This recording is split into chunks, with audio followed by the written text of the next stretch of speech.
With that stocking rate, if we bring that across to a productivity efficiency, what are we doing and what animals are you running? Who are those highest bidders that I was talking about for those paddocks there? So which animals are going to have the highest gross margin per AE or LSU or DSE, whichever language you want to talk around that? Who's going to pay you the most for that grass? And then how do we do that at optimal levels of overhead costs? And it's not about starving the profit into that business, it's about having an optimal level of overhead costs. It's making sure, check what shirts are wandering around here at the moment, it's making sure you're having some very robust conversations with your financiers to make sure you're on as competitive an interest rate as you can. If you're drinking their beer this week, I highly recommend you have those conversations whilst you're doing that. And then in that people level, it's about making sure that you're clear on your direction and you're communicating. And so if we're going to create an effective business, everything we are doing should be working towards creating those outcomes. Now, how you get there, there's 101 ways to skin a cat, isn't there?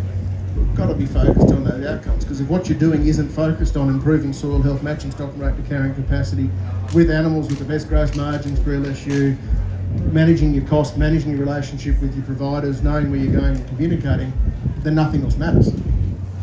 And recording along the way, right? Because you said it before, if you can't measure it, you can't manage it, and you can't prove it, right? So take on the activities, record it, ideally in a digital solution, because then it's flexible, you can share it, you can use it, particularly if you're going to go down the path of creating some form of baseline before you take on some interventions. You're going to get those productivity gains and improvements, and then you will have the data to back it up and data to share it. So we are going to continue to beat that drum, because we're a software and a data company, and we believe that the future of agriculture relies on digitising your assets, right? But if I add on that, I'm looking around here, there's a few people that have been filling in paper grazing charts for a long time, or your families have been. And I look back for RCS, one of the things that we wish we could wind back the clock and change as a company is we've got so many people that have made amazing changes in how they've gone about managing their country. And so the impact on productivity that's had is inspirational. Why we do what we do. The amount of people that have kept good enough records to, if we think about what we're facing today in ag, we need to be having more. We need to be able to demonstrate that we can produce beef in a healthy, safe, profitable way with good ecological outcomes, don't we?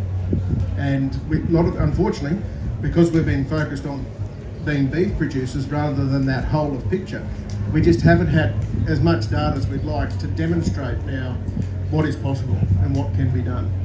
So there's plenty of people that have done amazing things and made amazing changes and did it because they knew it was the right thing and they can see the outcomes being achieved, but didn't feel like they measuring it or doing a grazing chart or getting that data was needed for them. We get that all the time. We've been around 10 years. I still see folk that I saw 10 years ago that come and buy our software now and said, I wish I bought it 10 years ago, because now I would have 10 years of data to be able to make those informed decisions. So absolutely critical in terms of getting on board and making sure you treat it as an asset. It's going to be very valuable in making day-to-day decisions and setting yourself up for the future. I do want to start, Paul, Phil up wherever Phil is, to actually